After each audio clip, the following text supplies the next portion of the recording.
Ladies and gentlemen, distinguished guests, colleagues and friends, it's great to be back in Singapore for this ICCS conference, and my thanks to RSIS for the invitation and all the organization. The theme today is resilience, and I'm delighted to be chairing this plenary with my esteemed guests, who I will introduce shortly. But let me start this session with a few thoughts of my own. Over the last 2 days, we've heard much on the topic of social cohesion against a background of social media, AI, the challenges of multiculturalism, and the recognition of global uncertainties. But all this leads to the significance of today's topic, resilience, about which yesterday Sultan Nazreen said, resilience is more than survival, it's having a vision, which makes me think that resilience is really a state of mind, an attitude to life that is a personal as well as a political endeavor. It isn't universally acknowledged as a cardinal virtue, but when it's seen as fortitude, it is, I think, essential to growth, because it means accepting and responding to new realities, whether they be good or bad. It's not simply enthusiasm, it's endurance, having courage to give yourself and your country another chance. Last year, Singapore was ranked the world's 6th most resilient city in real estate consultancy, Savills Annual Global Index. And in a global resilience index by insurance firm FM Global, Singapore was ranked 3rd most resilient in the world, bolstered by its strength in logistics, urbanization, political risk, and productivity. But this part of the world is not without its challenges, and I would like my panel to deconstruct why resilience matters. Resilience is powerful, but it isn't always virtuous or healthy. It can perpetuate harm, normalize injustice in all kinds of relationships, make people endure rather than change systemic structural issues, including poverty, inequality, and other kinds of marginalizations. Resilience can also mean you suppress your emotions and conversations, and sometimes what is needed is resistance, not resilience, reform, not endurance, rest and recovery, not constant adaptation. So for me, resilience as essential to social cohesion is complex, and I'm hoping that my panel will be able to enlighten me. So let me introduce my first guest, Mr. Dinesh Vasu Dash, Minister of State, Ministry of Culture, Community and Youth, and Ministry of Manpower, who will speak on Singapore's policy approaches to cohesion. And just before I ask him to come onto the stage, I would like to say that each of our speakers will have between 7 and 10 minutes to do their presentation, after which there will be Q&A and a conversation amongst ourselves as well. And I am hoping that we can get through as many questions today as possible, but also give this whole panel this morning a conversational tone. So thank you very much, and please welcome me in addressing the first speaker. Thank you very much. Excellencies, ministers, distinguished guests, ladies and gentlemen, my fellow panelists, Mr. Ho, Venerable Napan, Thawornbanjob, Professor Mona Siddiqui, friends from around the world. It is indeed a great pleasure and honor for me to be here to speak to every one of you. And the intention for me really is to just highlight Singapore's blend of forging societal resilience and how we went about doing so over the last 60 years. The journey for us started really with bloodshed, divisiveness, and helplessness when we were trusted with independence almost 60 years ago. Fast forward to where we are today, we have moved from a notion of helplessness based on the guidance given by our first Prime Minister on building a country that is not a Chinese country, not a Malay country, nor an Indian country, but a Singaporean country. And hence, the building blocks were placed very early on in terms of our policy direction and to ensure that we've had a multicultural society moving forward. I'd like to also add that in our schools today, our students take the pledge, the national pledge, which forges one Singapore regardless of race, language, or religion. Now, this is important for us because at the end of the day, we are a blend of multiple cultures, ethnicities, religions. And the social glue that keeps us together and to build societal resilience is really a forged sense of solidarity. But this was really built on three main pillars that the government has put in place over the last couple of years. The first is really somewhat policy, structures, the hardware, if you may. Now, the way we have done it over the years was to create the integration of society in our ethnic integration policy, a rather intrusive housing policy that we've had, where each housing development board flat or the public housing would have to mirror the national profile as far as our races are concerned. So that was one particular way where you are forced to see each other daily, either in the lifts or underneath the blocks, and therefore integration takes place by way of proximity.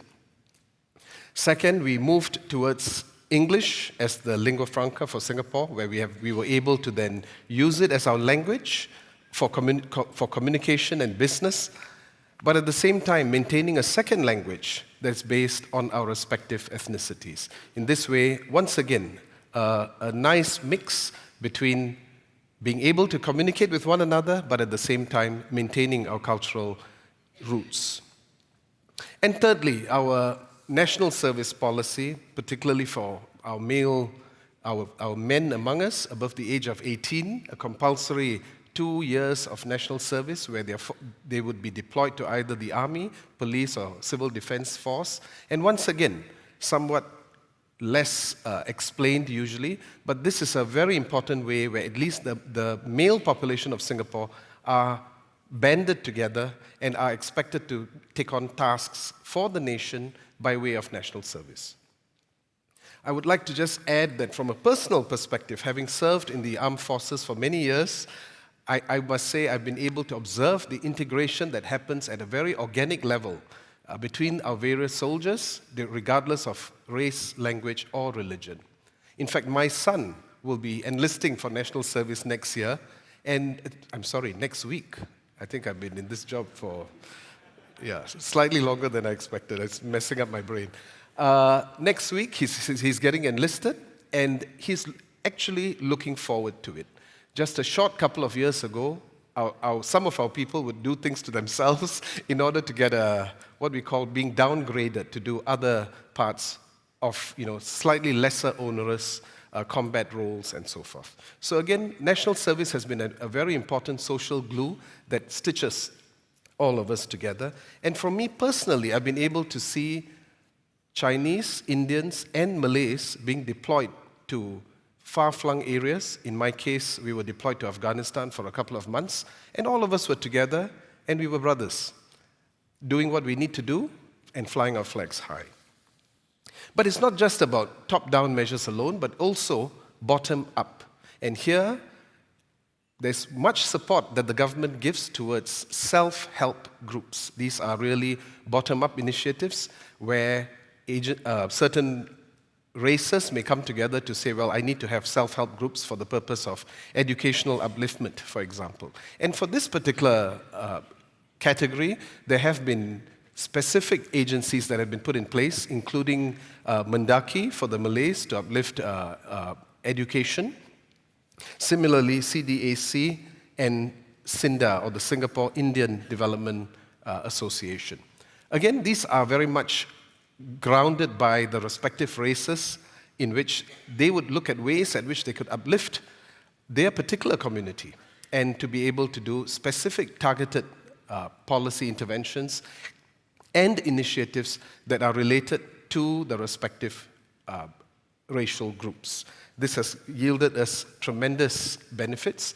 I have been a volunteer of the Singapore Indian Development Agency, or SINDA, and SINDA has not only moved as much as it can from the educational angle, but it has also moved towards upliftment as far as social norms and to help those who are who are less privileged within society. The third principle is really building bridges across communities. So it's not just top-down hardware, bottom-up, a bit of hardware, but we're looking at building bridges across society, really the software, the glue that holds us all together. And here I'm very proud to add that there are several agencies that has been formed, pretty much ground up too. For example, the Harmony Circles. Many of you here are from the Harmony Circles, the interreligious organizations where the ability for us to bring together not just racial groups, but also religious groups to be able to forge societal cohesion and to be able to understand one another and to be able to help one another at times of need. Not too long ago, in November 2024, we had an unfortunate situation in one of our churches where one of the congregants, unfortunately, he had a bit of a mental issue, stabbed the pastor. It was identified that it wasn't terrorist-related, but nonetheless, members of the Christian, Muslim, and Hindu communities came together with our Sikh community and Buddhist brothers and sisters. We came together and organically came up with a statement of support to our Christian brothers at the time of need. Now, this might just be a small little example of testing our social resilience, but all of this happened without any form of government intervention, and it happened organically. And I think we're all very happy and heartened that such actions are indeed taking place to stitch us together as part of this social glue that we call Singapore. I'd just like to add that the journey that we have had is only 60 years old. We are a country of 60 years of heritage as an independent nation. We celebrate what's called SG60 this year, where we celebrate all that we have done over the last 60 years to bring us to where we are. A proud and cohesive society. The statistics seems to be quite encouraging as well, where again, in the theme of 60% of our people believe that personal connections with other religions are indeed important, and this was identified by a Pew study that was conducted in 2022. And in 2023, the same study indicated that 82% felt that having connected with their religion is as important as being connected to the national culture, which I think are all very encouraging signs for a very young nation, a very small nation with quite a bit of a way left to go. However, we don't rest on our laurels, and we, for one, do not believe that we have arrived. We are indeed a work in progress. We continue to believe that more needs to be done, not just at the intra-state level, but the interstate level as well. And conferences like this is a very important reminder for us that we need to extend our knowledge, connections, and networks to the world, and not just to remain in Singapore alone. I do believe we need to do more. State has to do more, and so too does the need for businesses, as well as civil society, our religious organizations especially, to come forward, to move towards one where we are not just tightly banded together, but we are closely blended with one another. And I think that's still a work in progress, and hopefully over time we will get there. For some of us who may be struggling with the heat in Singapore, perhaps one way to look at it is to consider ourselves at some stage down the future where we will end up becoming like ice-blended coffee, where you have ice and coffee that are mixed with one another, where you can't quite separate the ice cubes from the coffee. Or better still, there's another drink that I like very much, which is called the yin yang, which is a combination of tea and coffee, and perhaps a blend of that too. So you have a triple blend going on. And that is what we should be aiming towards in Singapore at some point in time. Perhaps not the ice-blended yin-yang yet, but at least we start off with a nice cup of ice-blended coffee, and perhaps that would be one way we start the journey in the days forward as we move towards Singapore 60 years from now and even longer. Thank you very much. Was I on time? Sorry. Thank you. Our second speaker is Mr. Kwon, founder and executive chairman of Banyan Tree Holdings. Welcome to the stage. Thank you.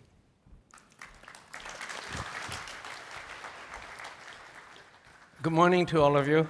Like Minister, I'm also a very proud ex-national serviceman. I've retired long ago as having done my national service. I've got 2 sons who've done national service. In fact, I found it was socially so cohesive that I actually advocated publicly that women should do this.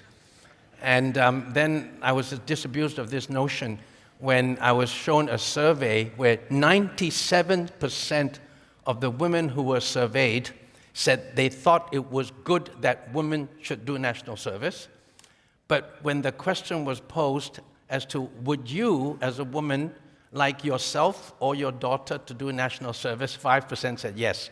So we have a long way to go to get women to enjoy social cohesion under national service. I don't have any prepared text. I just have 3 short points that I thought I'd like to make to provoke some discussion. I think as all of us who are Singaporeans and those who know Singapore well, we can really say that Singapore is a shining example of success in terms of really achieving, particularly in this totally fractious world today. Singapore is a shining success story of multiculturalism. But where can we do better? I would say that we have been very successful in what I would call institutional multiculturalism. The examples that Minister made are largely set by the pioneer generation and our pioneer leaders to set in place institutions and institutional requirements, which, as Minister also alluded to, enforce multiculturalism in a society which, when we were first born as a nation, was not naturally multicultural and cohesive.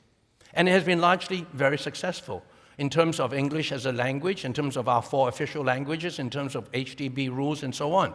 But my concern as we go into the next generations is that it becomes an institutionalized multiculturalism and no longer a dynamic interculturalism.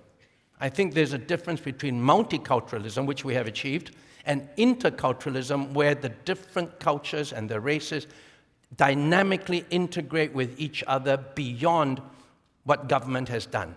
I think government has done a fantastic job, but there is only that much that government can do. And we are now in a new generation where people do not resist the multiculturalism as they used to when Singapore was first born.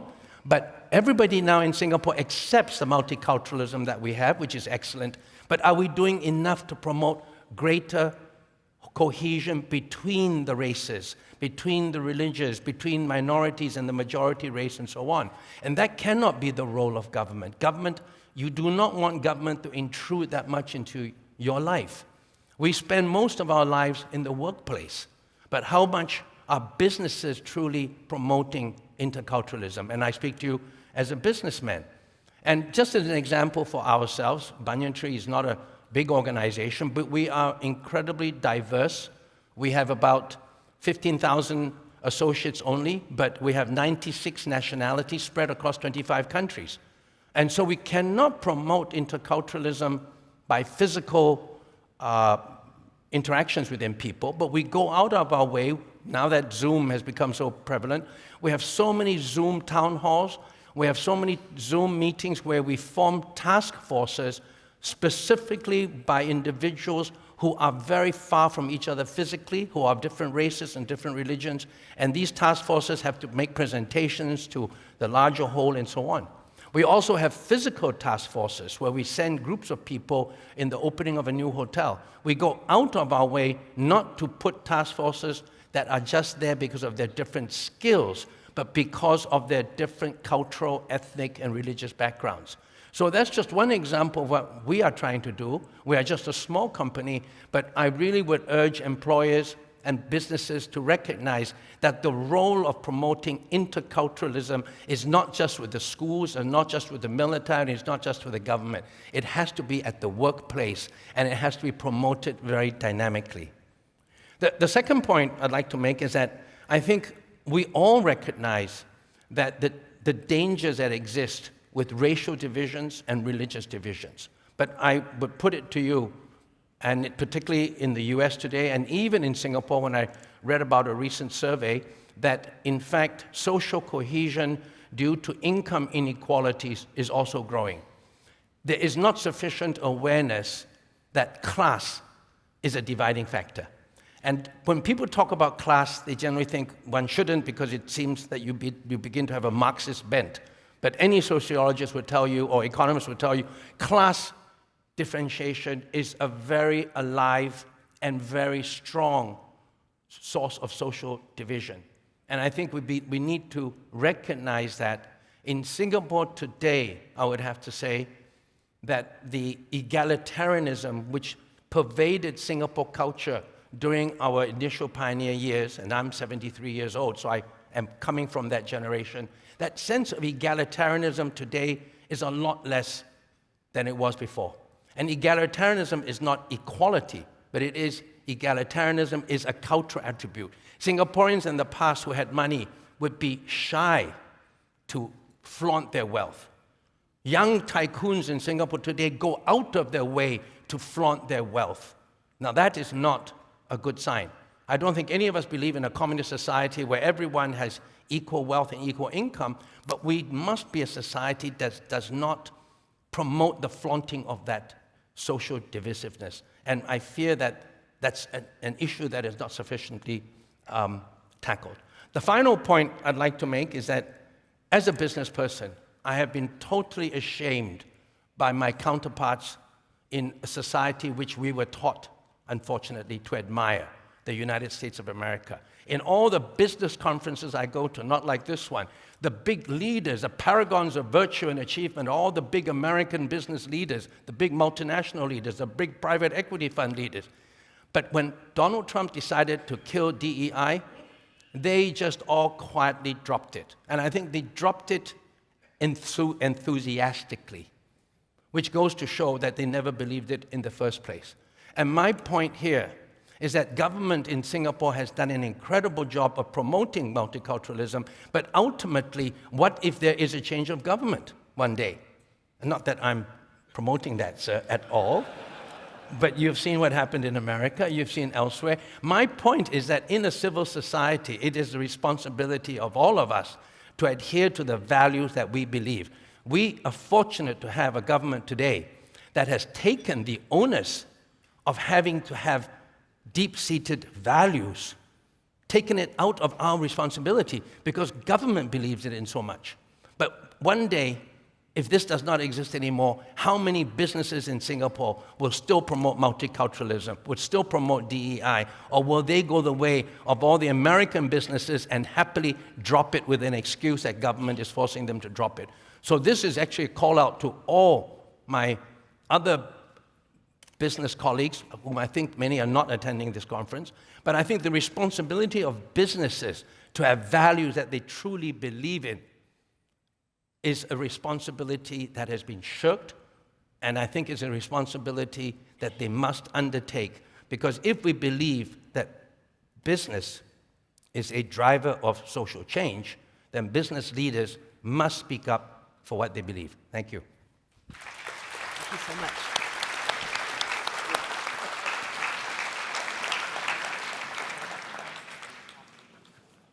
Our third speaker is Venerable Napan Thawar. I'm going to pronounce your name wrong, so excuse me. Thawornbanjob, founding chair of Institute of Buddhist Management for Happiness and Peace Foundation. Please.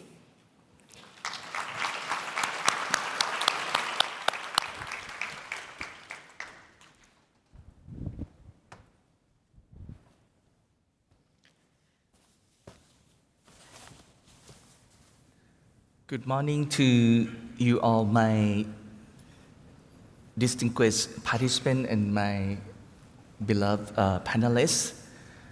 And may I begin with, bear with me. Actually, bear with me, not just only this small bear with me, but also the one of the very important qualifications for forging societal resilience. And this, not just bear with me, but his name is Echo. He was made by hand and by heart of our volunteer at I Behalf Foundation. So one of the message is just like, religious leader not center anymore. We can use audience-generated strategy, and this is the result of that. And also, the echo itself, it's related to what the Buddha taught about what we define by our Kamma, what we think, what we communicate, what we do. That's all three Kamma. So hopefully that you're going to destroy echo as well, but not this echo, but it's echo chamber. It's very important, not just only stay in the echo chamber. So because my English is not that good, I'm Thai, and I hope that I can speak Thai on the stage with Mr. Ho. But if that happened, the problem would be yours, right? So bear with me again. So I'm gonna need my presentation, and because of the SG60, I prepare 60 slides. So bear with me. You have 8 minutes. Yes, I definitely understand it. Okay, so this is a formal inner peace to social harmony of Buddhist monk journey toward cohesive society. It means I don't say anything, just only my own reflection. So that's Kammunawati logo. It means this world driven by Kamma. And Kamma, it means bodily, verbal, and mental action. So if we begin by transforming our minds, the way we think, we can change the way we talk and the way we do. And doing so, we have the power to transform the world. And this is the essence of butterfly effect. And if faith-based organization, FBO, work more effectively, maybe organization like FBI don't need to work hard anymore. And that's why I drive Buddhism for SDG with our volunteer at IBHAP Foundation. I'm going to read, and I'm not going to read it, but please, please remember, I'll be happy, I be happy. And that's our core value, especially the last one, pluralistic and peace-oriented. And this is the way we would like to do. We would like to drive Buddhism for SDG from global, regional, national to local, and in the way around, two ways. Because so many things like this bag, you can see this is made by our volunteers as well with their social business called More Loop. So it's a circular economy. It resonates with the concept of rope that monks recycle the clothes that people throw away. So 5P of UN, you can see people, prosperity, planet, peace and partnership, and I add more extra P with UN love, pra, it means monk. So 30,100 monks in the Thailand can be change agent for SDG. And I'm not talking about Buddhism and monks, but all religion. And even non-believer can help for this. So I'm going to go through this. Just show one picture worth 1,000 words. So this is an example of what we do. And even with the Homo One, the second author of Marketing Through Point Zero from Indonesia. So he invited me to join the Asian Marketing Summit because he sees that business will drive this world. Business side drive this world. So if they're more mindful, the world would be the better place to live. And this is peace. You can see a lot of interfaith dialogue and everything. It's partnership, not just only religious institution, government, intergovernmental, all of that in this part. And my journey began with family. I am who I am because of my mom. And you can see my brother also was ordained. I was ordained when I was 11, and then I was sent away to get education in the countryside. I was born in Bangkok, but because my mother sent away to countryside, that's why I know Buddhism, very important social capital in Thailand. Which if I grew up in Bangkok only, I don't know that. And that's my master, and I learned almost 2 years with the most venerable PA Piyuto at Wat Yan University. That changed my life. So another, first one is family, the second one, education, both formal and informal. And because of that, we founded the 45 group of volunteer monks and integrated group counseling with the Dhamma-based training. We did that for almost a decade, and then I got a chance to get education in higher diploma program on promotion peaceful society, and that General Ekachai Sivilat transformed my life because that's the first cohort. I learned a lot from that program. And 1 year later, I got a chance to provide a training in the Deep South. And because of that program, I have connections with the security, with soldier, and with anyone. You can see that grandmother said that she never laughed for almost 10 years after the conflict happened in the Deep South. And also the Insider Peace Builder platform that they saw that I worked well with the project in the southern border of Thailand, so Norbert. So he invited me to join that. And this IPP still work right now. And also the one who changed my life, Martin Miller from the Network for Religious and Children Peacemaker. So that the first time I met her, and then she brought me into the world of Peace Builder. And we friends since then. She's like my big sister. And I barely spoke English at that time. I understood just only 50%. But she sent me anyway. She encouraged me to go everywhere. And I learned early warning. And that's why I stood up on the television and tell that let the bomb destroy just only bodies of Buddhist monks, not the heart of Buddhism. Because if we didn't send this early warning, Buddhists who are minority in the Deep South, maybe they feel too much.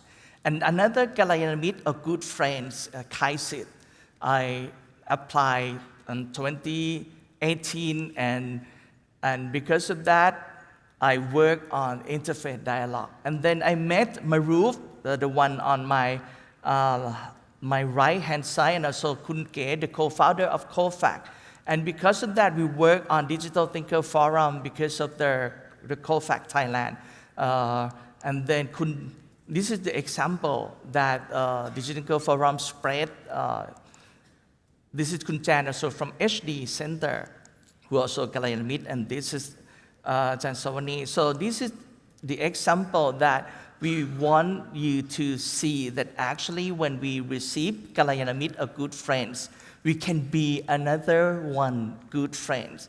And this is other. Now, we worked with them 10 years ago. Now, one of them become National Human Rights Commission. One is second to the top of the Catholic Council.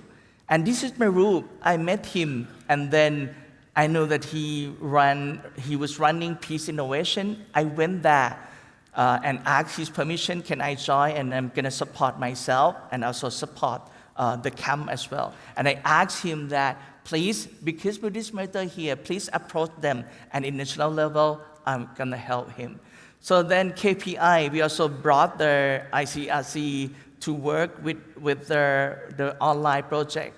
And because of the media, you can see a lot of audience when we were on national television, use the way edutainment, education plus entertainment, we reach out more than it is. And then with Thailand Talk, with F&F Foundation, for example, we create a tremendous number of viewers. You can see like almost 3,100 viewers.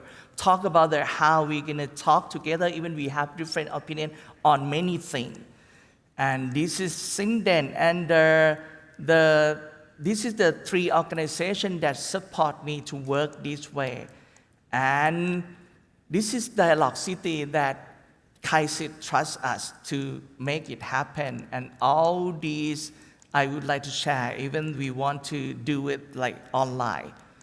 And this is what Marup said, that the way that he came to join us at the temple didn't increase his Muslimhood at all, same as mine when I went to the Deep South. And this is the way that we approach all the permanent secretary of the Ministry of Social Development and Human Security. And congratulations, 10 years of Kaisit Dialogue. And this is also Religion for Peace, Professor Supat made also here. And last one, National Human Rights Commission of Thailand, which I applied for be their student and then work with them. And now I'm kind of their advisor, Human Rights for Healer Monk last year. And just last week, we went to help with the people who suffer. And this is what the Buddhist minority say, no more violence. So in conclusion, I think this is from my journey. If we want to work toward cohesive society, this is what we need. Cohesive society begins with your family, and then you need our support that you can see. And last but not least, when Titanic was sinking, there were 3 ships, around that it could have come to save life, but just only one came. In our real life, among the sea of hatred that we're going to die, there are 3 ships that we can save our life and this society. The first one, relationship.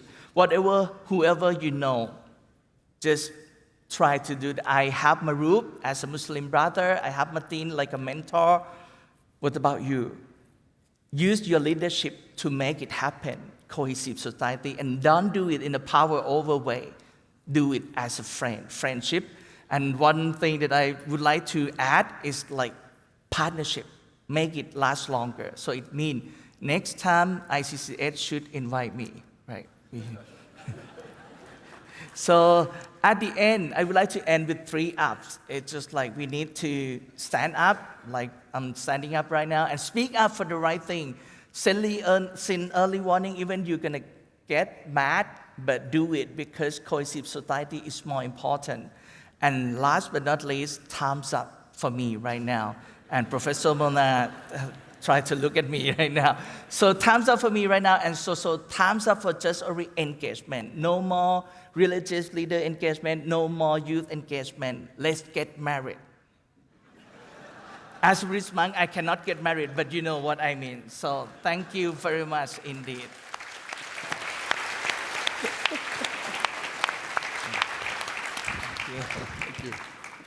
Thank you so much for your humor, for your wisdom, and also for sticking to time. Thank you very much. Very engaging. Thank you. So I want to ask a couple of questions that have occurred to me as our speakers were speaking. And I do want to touch a little bit on some of the tensions that have kept up. We've heard a lot about the success of Singapore, and I don't deny that for a moment. But I do think 1 or 2 things that have been said today have made me think about where do some of the tensions lie. One of the questions we have is really about what does cohesion, we assume that we know what cohesion means, but it can mean very different things at government level and at grassroots level, even at a religious level. So you said, Mr. Ho, that multiculturalism is a policy, but it should also be seen as a virtue or a value. And I wondered if you could just say a little bit more about that. Because sometimes even when we're talking about interreligious dialogue or interfaith, we're sort of preaching to the converted. It's the same people who show up. It's the same people who promote. Why doesn't everybody see it as a virtue then? Mr. Ho. Why doesn't everyone see as a virtue? Yeah. I think we see it as a virtue more nominally. And here's a concept that I'd like to put forward, that perhaps multiculturalism is more embraced by those who would not benefit if it were not there. That means our minorities, whether they be ethnic or religious, tend to value multiculturalism more, but the majority religion and the majority race just pays lip service to it. I'm quite well aware of that because there was quite a bit of noise in the Chinese community when some minorities talked about the majority privilege, the idea that there is no racism, overt racism by the Chinese towards Indians and Malays, but there is clearly a sense of majority privilege. And I, as a Chinese, am well aware that that exists, because I've lived and worked in societies where I am a minority.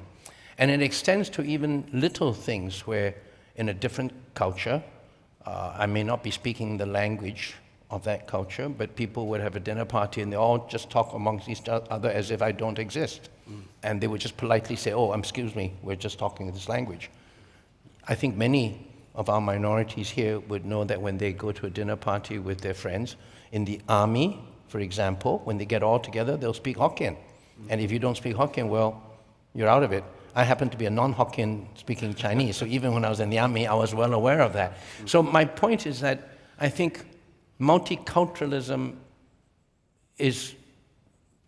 must be a value also that we deeply believe in, whereas a virtue seems to imply that it's something that we think is nice and good, but we don't need to have it deeply embraced by us. And I think the majority race, the majority culture, has the onus of responsibility to promote true interculturalism and not just abide by multiracialism. When you abide by multiracialism, it means that I don't really have to get to know your society, I don't need to know your community or your religion, I just need to make sure that I will not take advantage of you and I let you live and I'll coexist with you. But I guess my point is coexistence is not the same as deeply merging with each other. And I think if you look at what's happening in the West today, a society which incidentally is racially and religiously, I'm talking obviously about Europe and America, racially and religiously more cohesive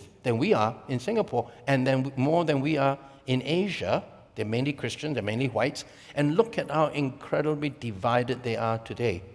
So social cohesion cannot be taken for granted. Our government knows it, and I'm sure to Minister's frustration, government has been pounding this point for the last 50 years, but it's time for Singaporeans in business and elsewhere to take up that mantle of responsibility. And my fear is that we're just letting government do all the job. Conferences like this, government is to set it up, sure. But we in business, we don't really have to worry about it. Government's doing it all already. But if I can just extend that, Mr. Dinesh, you talked about the West being divided, and there's division in every society, whether it's top-down or grassroots. Some people may not want anything more than coexistence. They don't want, why do I have to be friends with people? I can get along with them, I can coexist with them, I can treat them with respect in my places of work. What you're asking for is something more which demands more of our interior world. Like we should, and this goes to your point as well about seeking friendships, seeking relationships. What is that added value? How do you make that into an added value? That coexistence is not enough. You need to actually forge meaningful relationships. Well, from Singapore's perspective, if you look at our history and our geography, I think that gives us a clear reason why we should be united and as cohesive as we can be, because we are indeed a tiny island. We have no hinterland, and at the end of the day, we've had a shared history over the last couple of years, at least over the last 60 years from the time of independence.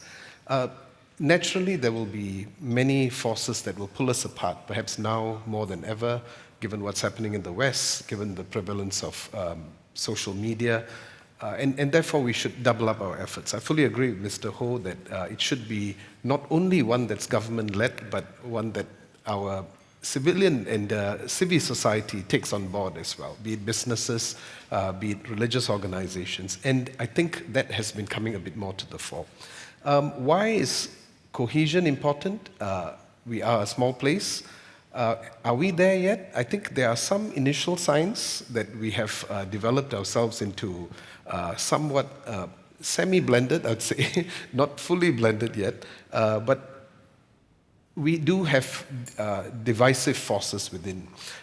Race, religion, language, culture is something that's very deeply rooted, and that can be triggered if it's not carefully managed.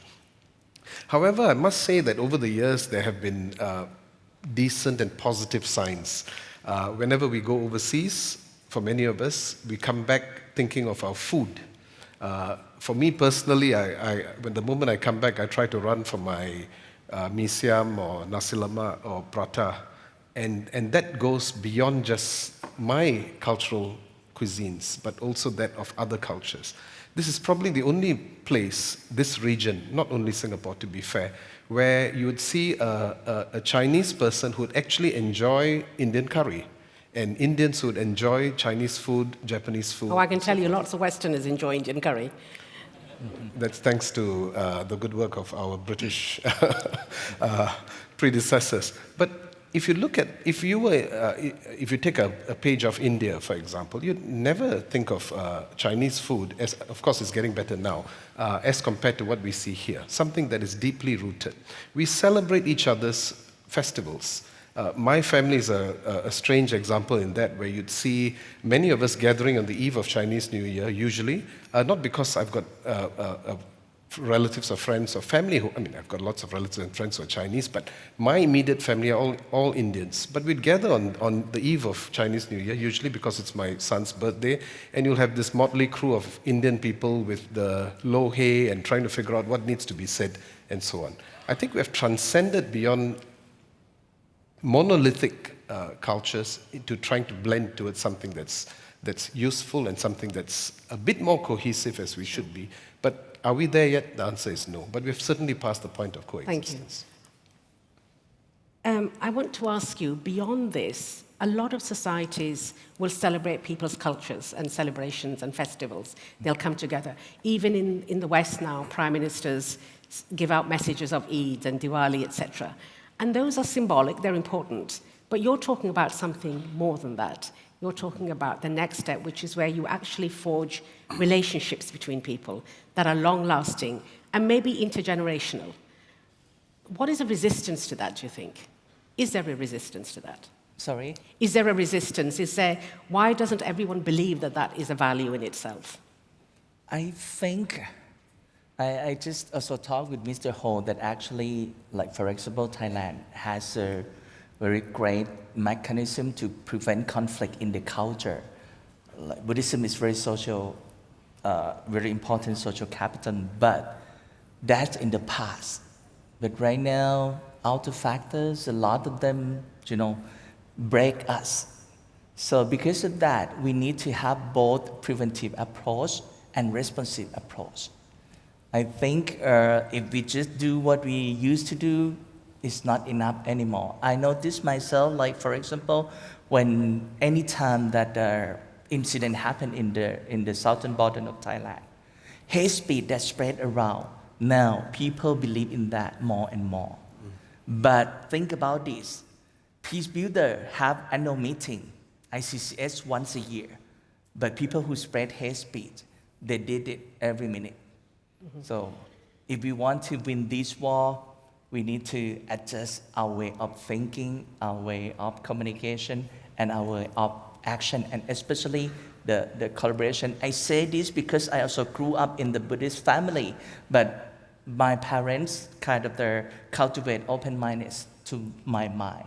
And because of that, because of the program in the King Prasatipok Institute, I got a chance to engage with Muslim leader, Muslim media, and also Muslim politician. That's the first time.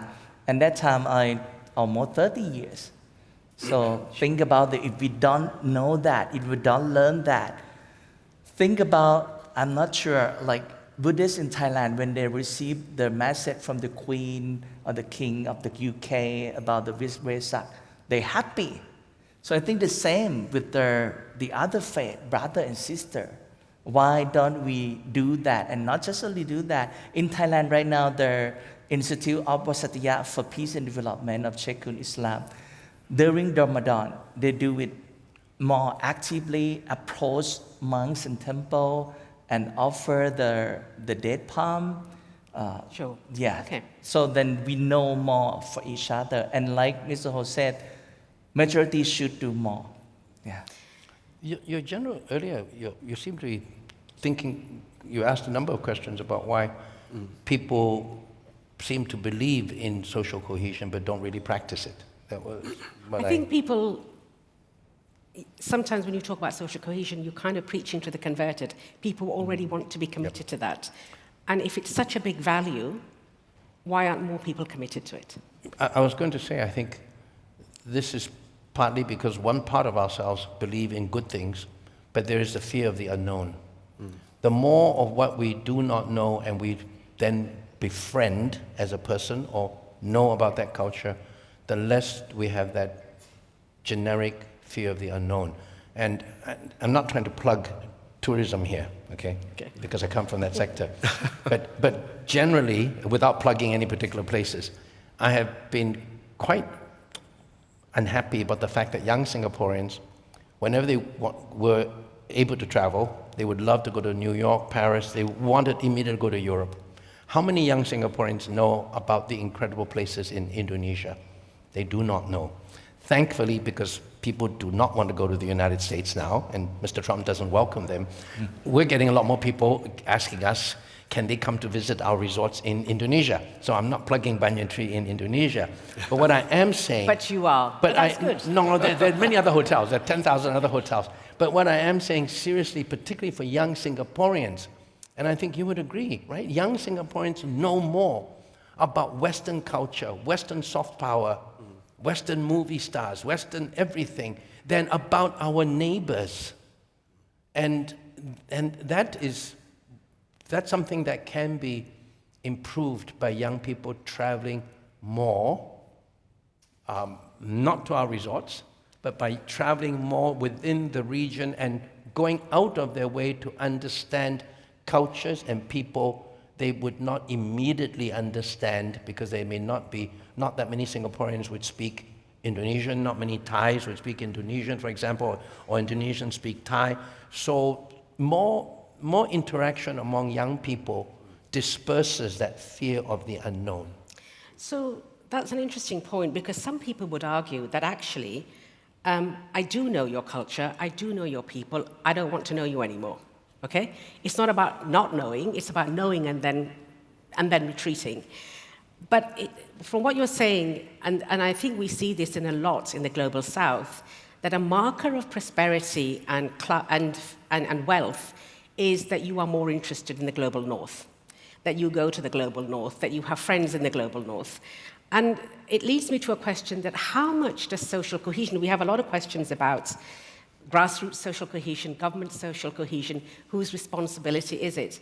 But how much do external conflicts, at the moment, Ukraine, Russia, Israel, Gaza, and now Iran, how much does this external conflict that is beamed into, all radio stations, all TV stations, affect social cohesion?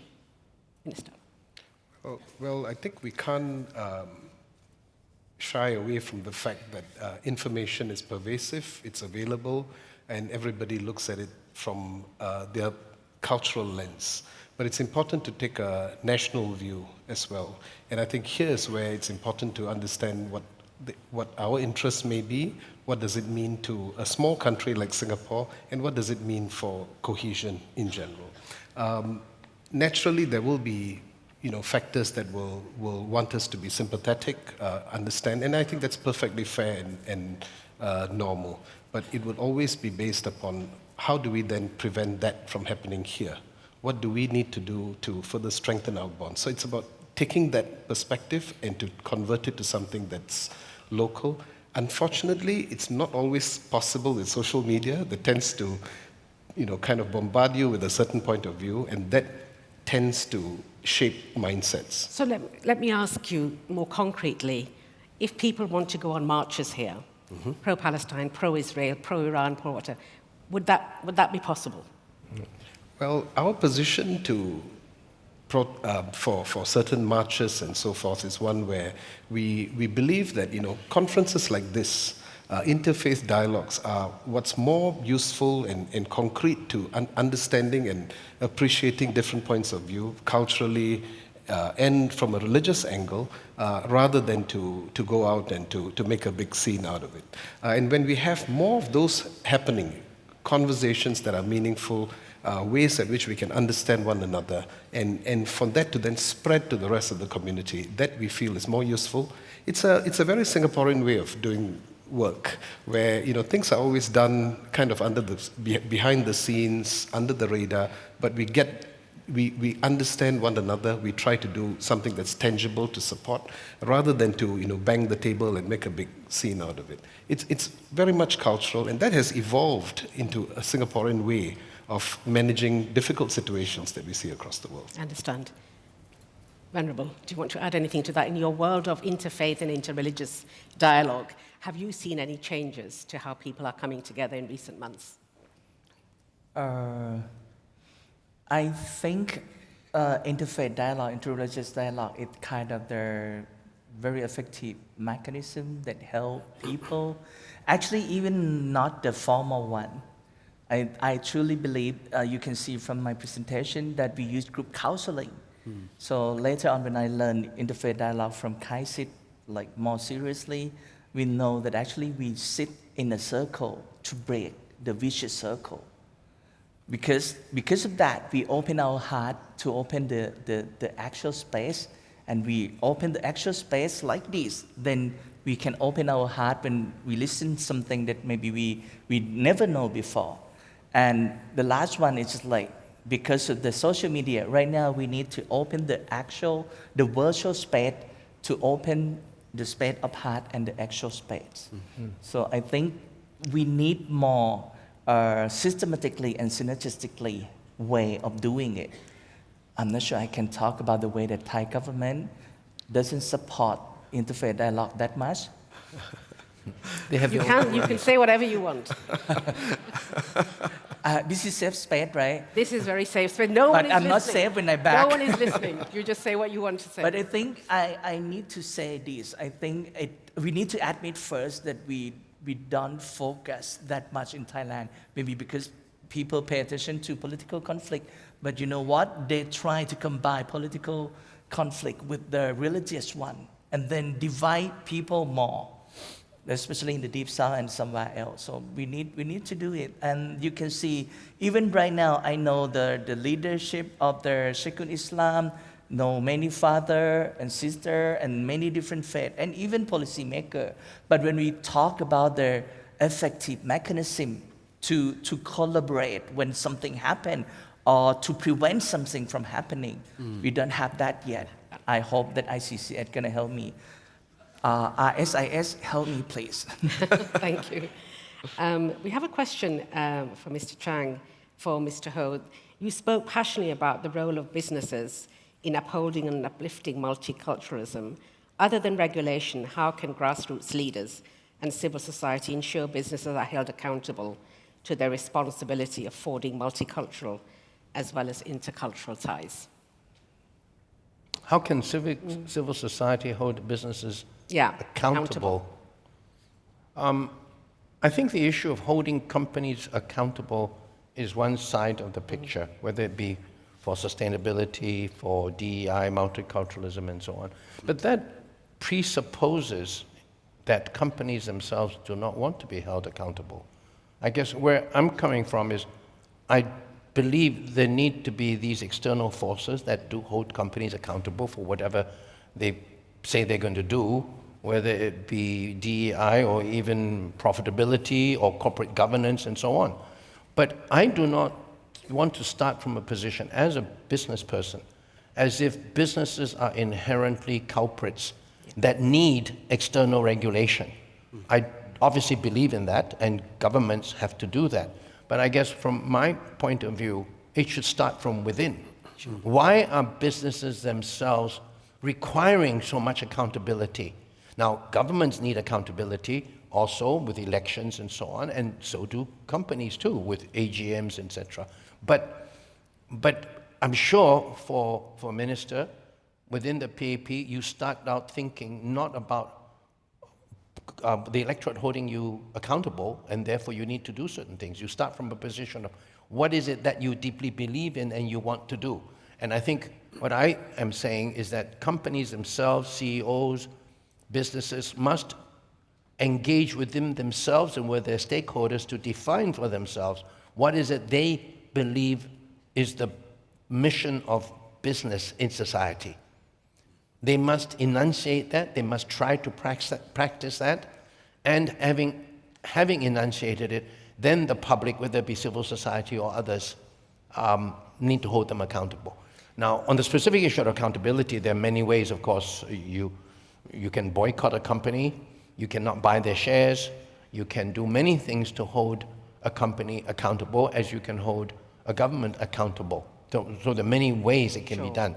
But I think the starting point is companies themselves and their stakeholders definitely should hold them accountable. And including business schools. Business schools, you'd be amazed, having headed a business school at SMU for 25 years, I begin to see how business schools shape the thinking of future business leaders. And when business schools in the US in particular have told business leaders, young business leaders doing their MBAs, that the sole mission of a business is to maximize shareholders' profits and TSR, total shareholder return, and so on, then you cannot blame the CEOs for doing nothing but basically maximizing quarterly profits. So the responsibility is within all of society, but very much among the leadership of companies themselves, that when they become leaders, they see that the leadership traits they have to have are different from what maybe their peers have so far been asking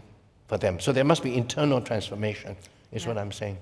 Do you want to add to that, Mr. Dinesh? Because there's something about positive discrimination as well, in terms of how do you make sure that businesses reflect society and that people of all backgrounds and races, religions, however you want to describe Singaporean society, that where there is competence, people are given a chance, and that internal mechanisms for keeping certain people out are minimized, if not totally eradicated. I think, is that to me? Yes, please. Okay. So I do agree with Mr. Ho that it's important to start at the business schools and for there to be leadership. I do believe also that there's a need for a, somewhat differentiated approach depending on the type of company. And, there may be very small companies but as long as they can demonstrate a spirit of wanting to, integrate, diversify their composition, be inclusive, there must be some value that we can add to that. So I think that's one element of it that we should do. Of course, the bigger companies should possibly do more. Companies with boards, for example, this is a known issue of wanting to have, equal representation, not just of religions or races, but also gender. And that's something that we need to kind of figure where that balancing point is. And that is something that I think more can be done in order to shape that, although we are in a relatively good place right now. But I do agree that businesses can do a bit more, particularly given the concerns that we have seen in terms of income inequality, as what Mr. Ho mentioned, people flaunting their wealth, and sometimes a bit of humility is very important to bring us a long way through. Would you agree, Venerable, that people should not flaunt their wealth? Some people could argue, well, why have wealth if it's not for flaunting? But what would you say? I'm not sure. So forgive me if sometimes I seem to don't answer your question. That's okay. Directly. You are. It's not something else, it's because I don't understand your question. So I think, how can I say, for the point that Mr. Dinesh and Mr. Ho made, I would like to share, from even religious leaders' side, we know that actually the business have done a lot to this world and to the society. And that's why even when I try to, better my English, I went for the nonviolence and development at Seoul University. But later on, I changed my mind because I thought that if I go there, I already work for the peace work, I already know expert. But the good thing of the expert is they have very deep knowledge, but sorry to say, a bit narrow. I want peace to be the matter of everyone, not just only a small group of peace builders. So I decided to go for CCMPR program, Corporate Communication, Marketing and Public Relations in Business School in Leeds. And I wrote the SOP that maybe the committee would wonder why a Buddhist monk wanted to apply for business school.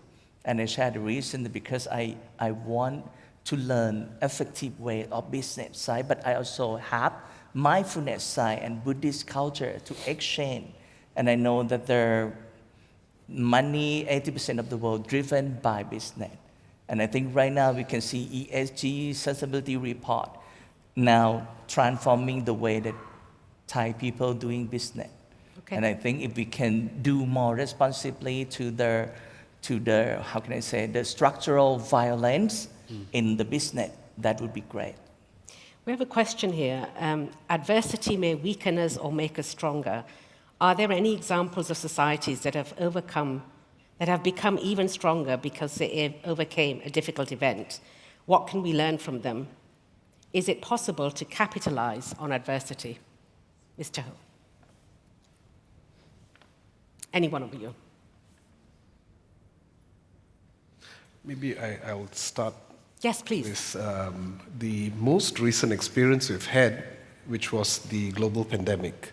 And unlike many other countries in the world, Singapore turned out stronger after the pandemic than before the pandemic. It's kind of an odd mix.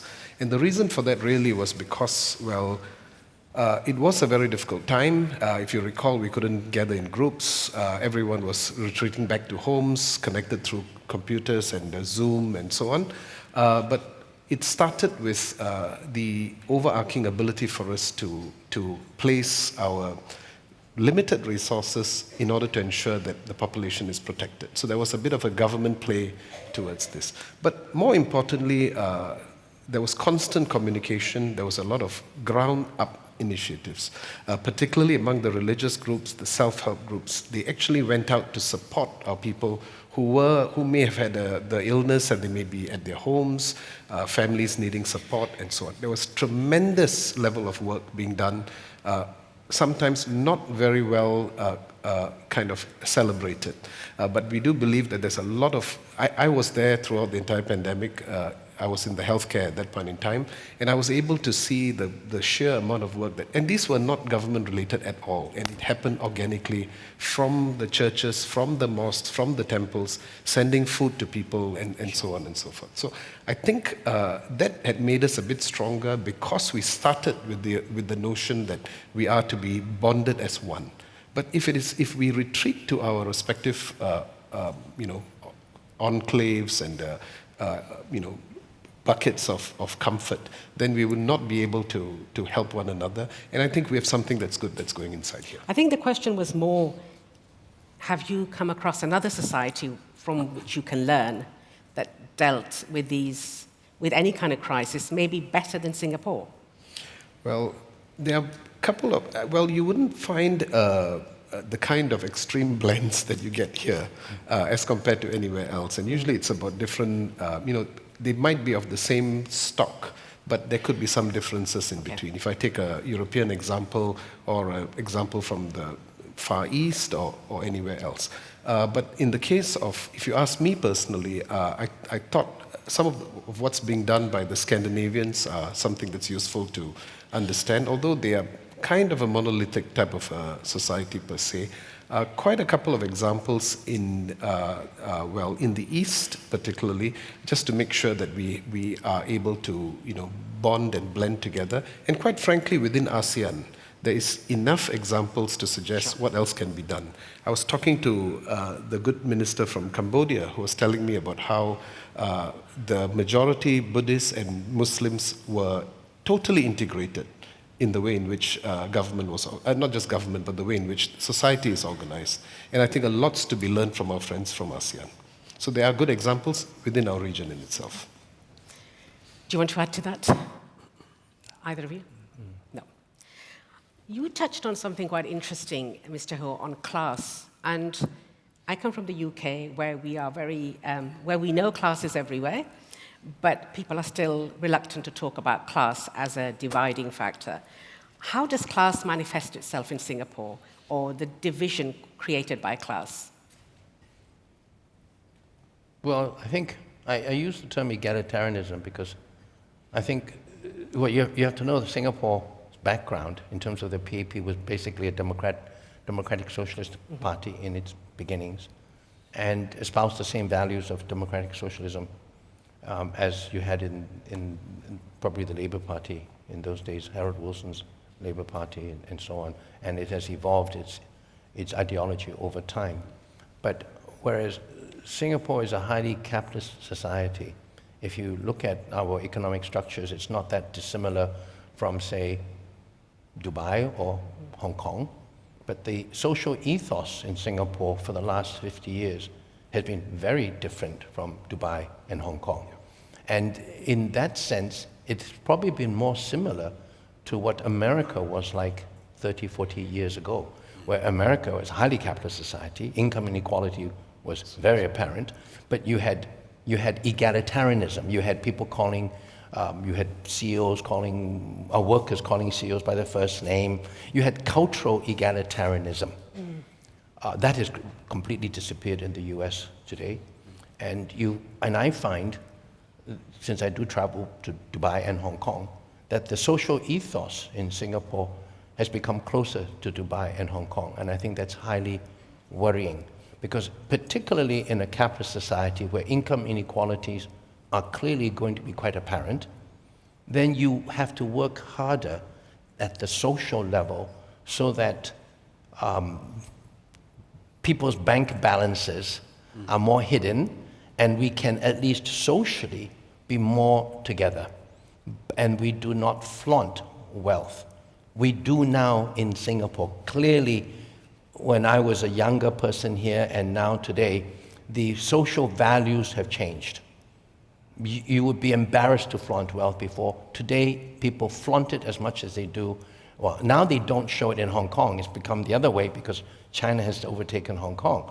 But we are becoming like Dubai. Dubai is a society where you totally flaunt your wealth. And Singapore, unfortunately, in terms of its social ethos, is becoming that way. And what do you think has led to that? What do you think has created that? Over time, honestly, partly what has led to it is probably the people who really push for egalitarianism are no longer there. You had a leadership team before. I'm talking about the first generation leaders that would be so imbued with egalitarianism because of their own democratic socialist backgrounds that that the whole of society had to buy in their values. And it was forced upon Singapore in the beginning because we were a colonial society like Hong Kong. Everybody wanted to flaunt their wealth. So Hong Kong and Singapore was very similar. But by the 70s or 80s, Singapore began to behave more like the Scandinavian countries. We have now departed the other way. We need to learn in some ways, as Minister mentioned Scandinavia in a different context, we have to look probably at countries that have practiced and embraced egalitarianism quite successfully. And I would agree that I think the Scandinavian countries do have their own fractiousness, but probably doing relatively well. Japan is an example where, in fact, social cohesion is quite high because there is clearly a greater sense of egalitarianism. If you are wealthy, and there are wealthy people in Japan, it is not considered Japanese to flaunt your wealth. So we need to learn, just as we are learning how to observe how interfaith is important and how we learn about how other religions are important. We have to learn these things. We also have to learn from other societies how egalitarianism is actually promoted and become successful as a social value. I agree. I would completely agree with that. But I wonder whether, in trying to think of policies where you hope that the more prosperous society becomes, the more cohesive it will become, maybe that experiment has actually failed. I don't mean completely collapsed, but the ideal that prosperity will lead to less division because people will be less resentful, maybe that's not human nature. Prosperity doesn't always lead to more cohesion because people who are wealthier find a way of disengaging with wider democracy. They have other means to make things work for them. And I wonder, on the back of what you're saying about Singapore becoming more like Dubai, that maybe that is an issue around capitalism itself, that prosperity does not necessarily, just because I'm wealthy and I have my needs, it doesn't make me more egalitarian, it actually takes me in the other direction. And I wonder whether Singapore is in danger of becoming like that. Well, still left to be seen. Firstly, I recall... It's not nice to ask a minister those questions. It's the only person to ask this kind of question. Well, if we talk about prosperity, and if you look at the way Singapore has developed over the years, there's always been a certain compact where businesses would contribute, for example. You flaunt your wealth in that way, for example, right? Contributing to educational institutions, healthcare institutions, and most of our healthcare and educational institutions have got great supporters from the business community. And we've always been a very closely connected system as that. I think the difference that has happened over the last couple of years is that we are getting, well, it's a very small place, so you can't quite retreat to the suburbs and, do whatever you need to. Everyone is next to each other, and personal spaces are also getting smaller. So when you have the way the government tries to break it in a certain way is to have public housing in areas that are, for example, seemingly high-end. And in that way, that integration is kind of expected to take place. But that in itself may not be sufficient. So we do need businesses to also step forward to see what else they could do. Not only, I'm very sure they still contribute to their causes that they believe in and so on, but it's about that grassroots level type connection that we need to see. And I think there will be models of that moving forward in the future. I can see some signs of it, and the more we can integrate that, I think we'll be in a better place. Can I say Please. one thing in support of egalitarianism in Singapore? And that is that, I'm not sure if you're aware or not, but the Singapore educational system does not allow Singaporeans to go to private schools Yes, I was aware. at secondary school level. And I'm a huge supporter of that. Because if you look at other societies from Thailand, Indonesia, and elsewhere, any society that allows private schools, I'm not even referring to universities, but more importantly, private schools at the sort of secondary school level, when you allow that kind of system, the class divisions, like in the UK, grow enormously. And what happens then is the public school system degenerates because the elites send all their kids to the private schools, and the elite people in government also don't get sufficient feedback because their children are all going to private schools. We have an excellent system here in the sense that all the government ministers, everybody, all the rich people who are in Singapore have to send their kids to the private schools. They still flaunt their wealth, unfortunately, but because they go to only the public school system, that is one strong mechanism for ensuring that the class divisions, although they are growing a little bit more, that it is contained. And I think that's an excellent thing that I hope we never change. Yeah, I think the word contained is very useful there.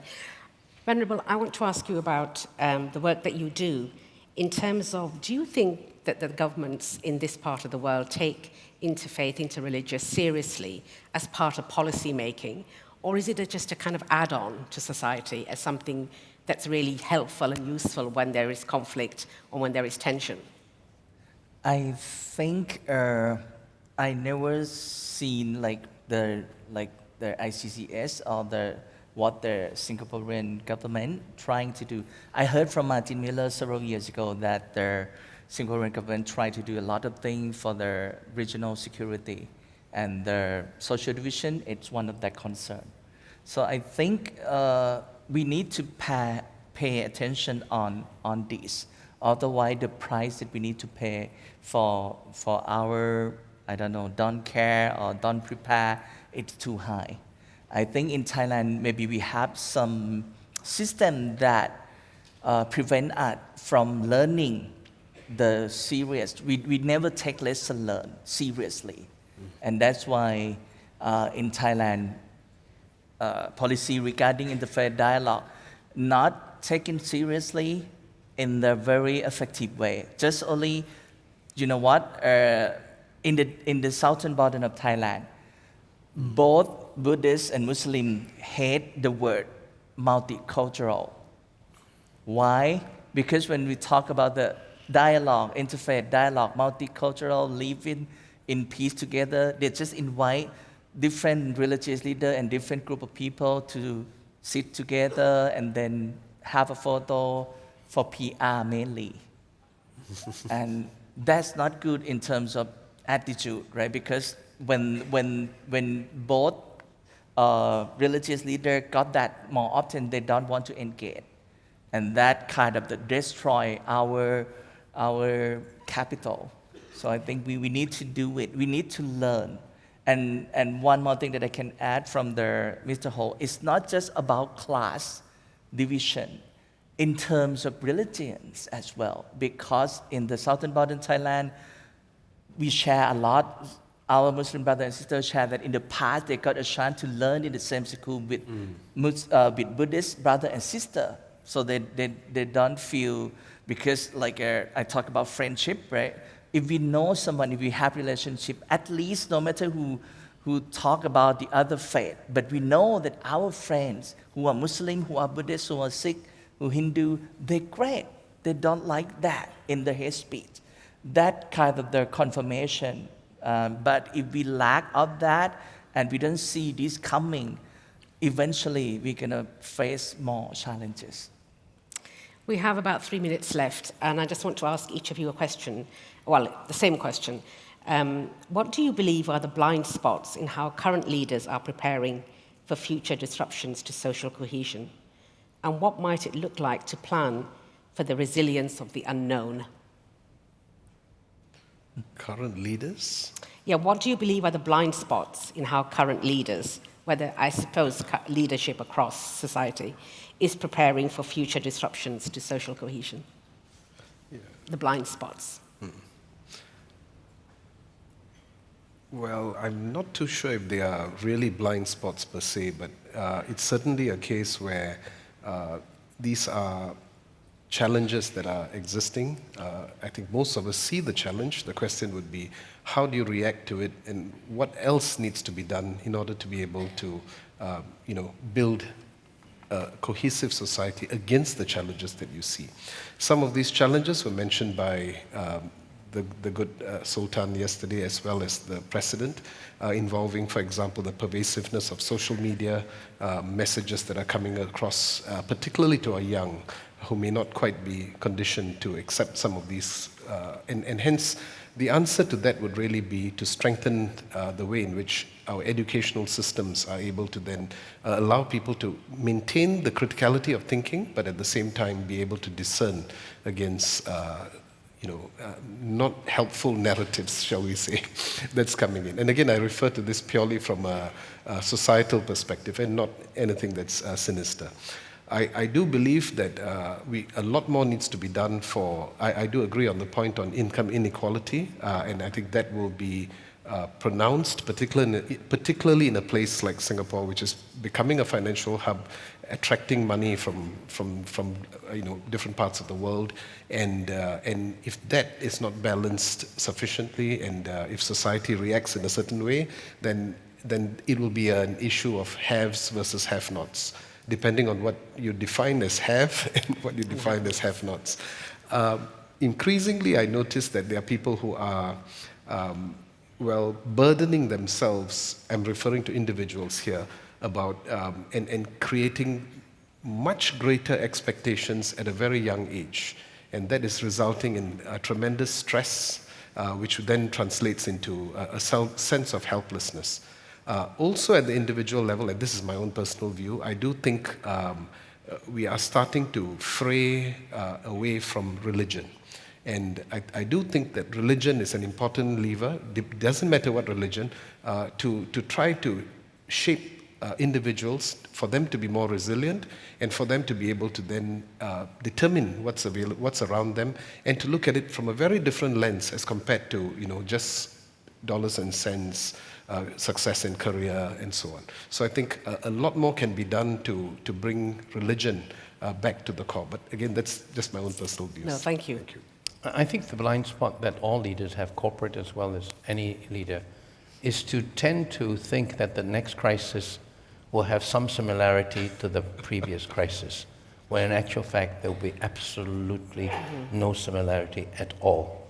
And therefore the blind spot is learning too much about how to resolve the next crisis, learning from the tools they used from the last crisis, when those tools, whatever they are, will probably be useless. And therefore the one thing they should learn from each crisis is to use each crisis, like they're saying, don't waste a crisis.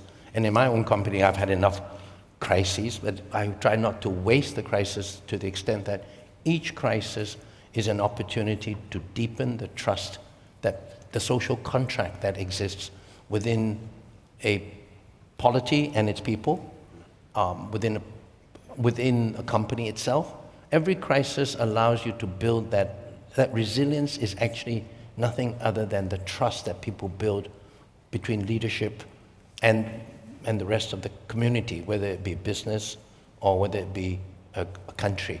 And I think Singapore has learned from that every crisis, fortunately, that we've had actually deepens the bonds between the people themselves and the leadership. Whereas in other countries, every crisis begins to expose and deepen the fissures and the frictions within that society. Thank you. If I may say something like this, hopefully it's okay, because I heard a lot about crisis, right? But also crisis. International Dialogue Center also supports me along the way, and without their support, maybe I cannot do what I have been doing right now. So right now they open for their new cohort. So the more crisis fellow would be less crises. So, but I don't talk about crisis only. I talk about institutional collaboration, because just only individual monk cannot do much. Even one person can, switch the light on and, lighten the room. But in the blind spot, in the dark society, we need more systematic approach. So it means how we're going to make that happen. How we not just only end with just only hashtag ICCS 2025.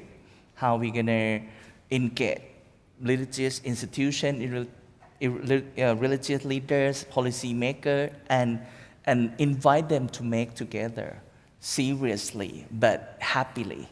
And I think I'm going to end with the motto of I Behalf Thou Foundation: peace in one heart, start in one hands, our hands. But don't finish just only our hand.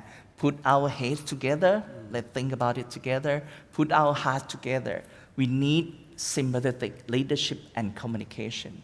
And last one, put our heart together, our head together, and hands together. Thank you very much indeed. Can we put our hands together? Thank you. Thank you so much to my panelists. Thank you all.